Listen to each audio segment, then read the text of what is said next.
박민서가 마운드에서 시속 110km를 찍은 순간 야구 여왕이의 기존 질서는 사실상 무너졌다. 더 충격적인 장면은 바로 다음에 나왔다. 시즌 1에서 6할타자로 불린 블랙 퀸즈의 에이스 송아가 타석에 섰지만 박민서의 빠른 공에 타이밍을 빼앗기며 헛스윙 삼진을 당했다. 그리고 박민서는 투구만 잘한 것이 아니었다. 윤성민 코치가 직접 던진 공을 받아쳐 외야 깊숙한 곳으로 날아가는 홈런성 타구까지 만들어냈다. 시속 110km의 강속구 스트라이크 존을 흔들지 않는 제구, 내야와 외야를 가리지 않는 수비, 그리고 장타 생산 능력까지 한 선수가 모두 보여준 것이다. 추신수 감독과 이대형 코치, 윤성민 코치가 더 볼 것도 없다는 반응을 보인 이유가 바로 여기에 있었다. 이 장면은 단순히 신입 선수 한 명이 좋은 평가를 받은 정도가 아니었다. 2026년 7월 9일 밤 10시 첫 방송된 채널 A 야구 여왕이에서 블랙 퀸즈는 시즌 2 전력 보강을 위한 대규모 트라이아웃을 진행했다. 지원자는 총 308명이었고 이들의 종목은 무려 47개에 달했다. 제작진의 사전 평가를 통과해 현장에 들어온 선수는 단 18명이었다. 처음 공지된 최종 선발 인원은 3명뿐이었다. 계산하면 308명 가운데 최종 3명 안에 들어야 하는 극단적인 경쟁이었다. 그러나 박민서는 마지막 4죄에 등장하자마자 이 숫자와 기준 자체를 의미 없게 만들어버렸다. 몸풀기 단계부터 차이가 보였다. 박민서가 던진 공은 불필요하게 휘지 않았고 포수 미트 방향으로 곧게 뻗었다. 내야에서는 빠른 발놀림으로 타구를 처리했고 외야에서는 공을 잡은 뒤 짧은 동작으로 정확한 송구를 연결했다. 일반적으로 트라이아웃에서는 투수라면 구속과 제구, 야수라면 포구와 송구, 타자라면 스윙과 타구질을 따로 본다. 그런데 박민서는 이 세 영역에서 모두 높은 점수를 받을 수 있는 모습을 한 번에 보여줬다. 감독 입장에서는 한 자리를 채우는 선수가 아니라 여러 자리를 동시에 해결할 수 있는 선수가 나타난 셈이었다. 박민서의 타격 테스트는 평가장을 더욱 조용하게 만들었다. 상대는 현역 시절 한국 프로야구를 대표했던 투수 윤성민 코치였다. 윤성민 코치는 단순히 맞히기 쉬운 공만 던진 것이 아니라 지원자의 타이밍과 실제 대응 능력을 확인할 수 있는 빠른 공을 던졌다. 박민서는 공이 들어오는 순간 중심을 뒤에 남겨두고 배트를 빠르게 회전시켰다. 타구는 배트 중심에 정확히 맞았고 실내가 아니라 천장이 없는 야외였다면 담장을 넘길 수 있다는 반응이 나올 만큼 멀리 뻗었다. 야구를 오랫동안 떠나 골프를 해온 선수라고 보기 어려운 타구였다. 이어진 투구 테스트에서 박민서는 더 강한 인상을 남겼다. 타석에는 송가가 들어섰다. 송가는 시즌 1에서 블랙 퀸즈 타선의 중심을 맡았고 6할 타자로 불릴 만큼 높은 타격 생산력을 보여준 선수였다. 박민서는 이런 송가를 상대로 시속 110km의 공을 던졌다. 중요한 것은 숫자만이 아니었다. 빠른 공이 스트라이크 존을 벗어나면은 실전 가치는 떨어진다. 하지만 박민서의 공은 포수가 요구한 지점으로 뻗었고 송가의 배트는 공이 속도를 따라가지 못했다. 결국 삼진이 완성되자 기존 선수들의 표정도 달라졌다. 신입 지원자가 팀의 중심 타자를 직접 압도하는 장면은 경쟁 구도가 시작됐다는 가장 분명한 신호였다. 그렇다면 추신수 감독은 정말 기존 에이스를 버릴 결심을 한 것일까? 현재 공개된 내용만으로 그렇게 단정할 수는 없다. 송가는 이미 시즌 1을 통해 타격 능력과 경기 경험을 증명한 핵심 선수다. 박민서가 한 번의 트라이아웃에서 압도적인 모습을 보였다고 해서 기존 주전이 즉시 밀려났다고 말하는 것은 과장이다. 그러나 한 가지는 분명하다. 이제 송가를 포함한 기존 주전들은 이전과 같은 방식으로 자리를 보장받기 어려워졌다. 박민서가 투수와 타자 내야와 외야를 모두 소화할 가능성을 보여줬기 때문이다. 추신수 감독은 상대 팀과 경기 상황에 따라 박민서를 선발 투수로 쓰거나 중심 타선에 배치하거나 수비가 약한 포지션에 투입할 수 있다. 선수 한 명이 팀의 선택지를 두세 배로 늘린 것이다. 박민서의 현재 기량이 더 놀라운 이유는 그녀의 과거에 있다. 박민서는 2004년생으로 초등학교 6학년이던 2016년 8월 서울 장충 리틀 야구장에서 열린 두산 베어스기 전국 리틀 야구 대회에 출전했다. 당시 성동 리틀 야구단 소속이었던 박민서는 서대문구 리틀 야구단과의 경기에서 팀이 0대6으로 뒤진 2회 말 왼쪽 담장을 넘기는 비거리 약 75m의 투런 홈런을 때렸다. 당시 12살이었던 박민서가 만든 이 기록은 한국 리틀 야구 역사상 최연소 여성 선수 홈런으로 알려졌다. 한국이 세계 리틀 야구 연맹에 가입한 1972년 이후 처음 나온 국제 공인 여자 선수 홈런이라는 의미도 있었다. 하지만 기록을 세웠다고 해서 다음 길이 자동으로 열린 것은 아니었다.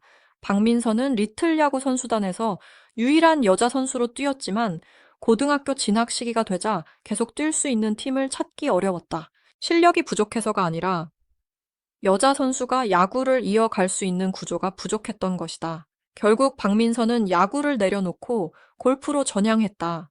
어린 시절부터 야구장에서 쌓아온 감각을 뒤로하고 전혀 다른 종목에서 다시 시작해야 했다.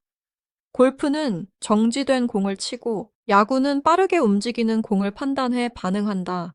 두 종목 모두 회전과 중심 이동이 중요하지만 경기 방식과 훈련 과정은 크게 다르다. 그럼에도 박민서는 다시 배트를 잡자 과거의 타격 감각을 끌어냈고 다시 공을 잡자 시속 110km를 던졌다. 박민서의 야구 복귀 가능성은 이미 2025년에도 확인됐다. 그녀는 미국 여자 프로야구 리그 드래프트에 도전했고 전체 115순위로 뉴욕팀의 지명을 받았다. 초등학교 시절에 유명세만 남은 선수가 아니라 실제로 다시 야구 선수로 평가받을 수 있는 능력이 있다는 사실을 보여준 결과였다.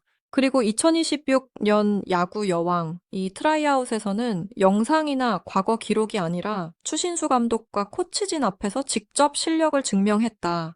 만장일치 1순위 합격이라는 결과는 인기나 사연 때문이 아니라 현장에서 보여준 투구와 타격 수비가 모두 압도적이었기 때문에 가능했다. 박민서의 등장은 트라이아웃 전체 결과까지 바꿨다. 18명의 참가자 가운데 1차 합격자는 12명이었다.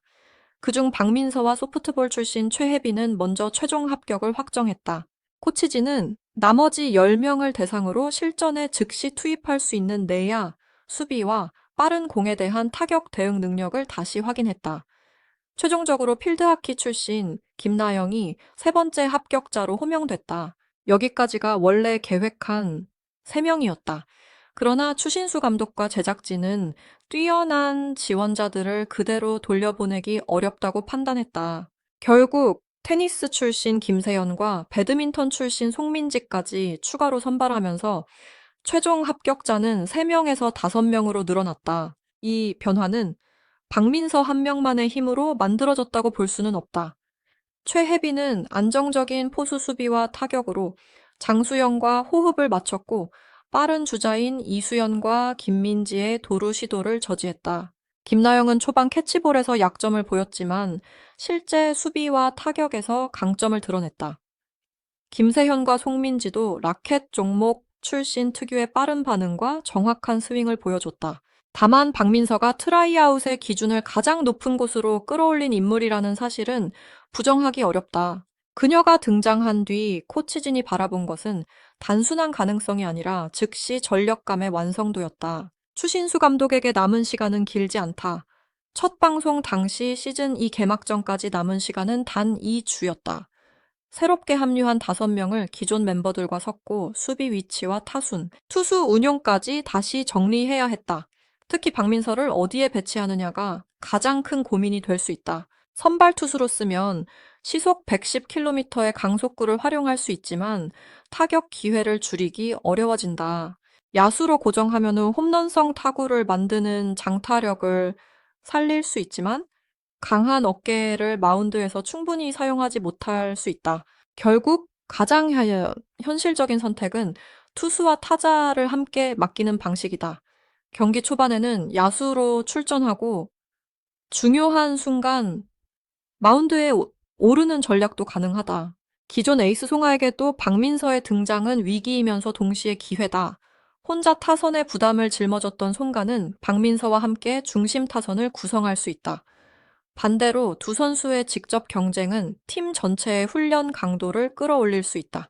박민서가 손가를 삼진으로 잡은 장면은 누군가를 밀어내기 위한 선언이라기보다 블랙 퀸즈 내부 경쟁이 이제 진짜 야구팀 수준으로 올라갔다는 신호에 가깝다. 추신수 감독이 원하는 것도 이름값이 아니라 경기에서 결과를 만드는 선수다. 따라서 기존 선수든 신입 선수든 실전에서 흔들리면 자리가 바뀔 수 있다. 결론적으로 박민서는 단 한 번의 테스트로 모든 것을 확정한 선수가 아니다. 공식 경기에서 긴 이닝을 던질 체력, 반복해서 스트라이크를 넣는 안정성 변화구, 구사 능력, 수비 압박 속 판단력은 앞으로 확인해야 한다. 그러나 시속 110km의 공으로 손가를 삼진 처리하고 윤성민 코치의 공을 홈런성 타구로 연결하며 내야와 외야 수비까지 완성도 있게 보여준 장면은 우연으로 설명하기 어렵다. 308명의 지원자, 47개 종목, 18명의 현장 참가자, 그리고 처음 예정된 단 3명의 합격 자리. 이 거대한 경쟁 속에서 박민서는 만장일치 1순위가 됐다. 이제 질문은 추신수 감독이 기존 에이스를 버릴 것인가가 아니다. 진짜 질문은 박민서를 중심으로 블랙 퀸즈의 새로운 에이스 체제를 어떻게 만들 것인가다. 2016년 장충 리틀 야구장에서 75m 홈런을 날렸던 12살 소녀는 정확히 10년 뒤 시속 110km의 공과 홈런성 타구를 동시에 보여주며 다시 야구장 한가운데로 돌아왔다. 골프로 떠났던 시간이 재능을 지우지 못했고 오히려 더 단단한 승부 감각을 만들어냈다. 박민서가 공식 경기에서도 이 힘을 반복한다면 시즌 2에서 가장 먼저 흔들리는 것은 특정 선수 한 명의 자리가 아니라 블랙 퀸즈가 지금까지 세워놓았던 모든 기준일 것이다.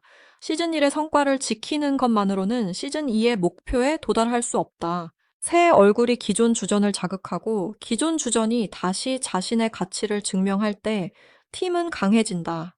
그런 의미에서 박민서는 단순한 보강 선수가 아니라 블랙 퀸즈 전체의 경쟁 방식을 바꾸는 기준점이다. 첫 공식 경기에서 그녀가 어떤 위치로 출전하고 손가와 어떤 조합을 만들지에 따라 추신수 감독의 진짜 구상이 드러날 것이다.